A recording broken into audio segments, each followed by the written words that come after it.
அஸ்ஸலாமு அலைக்கும் ரஹ்மத்துல்லாஹி தஆலா பரக்காத்துஹு.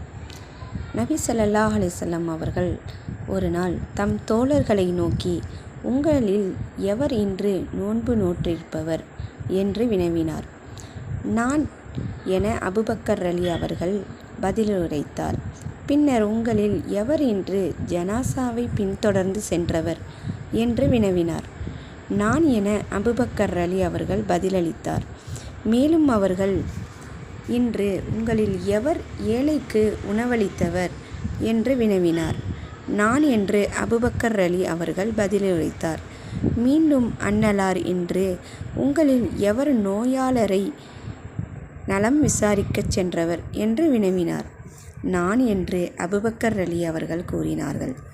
அப்பொழுது அண்ணல் நபி ஸல்லல்லாஹு அலைஹி வஸல்லம் அவர்கள், எவரிடம் இந்த 4 செயலும் இணைந்து ஒன்று சேர்ந்தனவோ அவர் சுவனப்பதிச் செல்வார் என்று கூறினார். அல்ஹம்துலில்லாஹ்.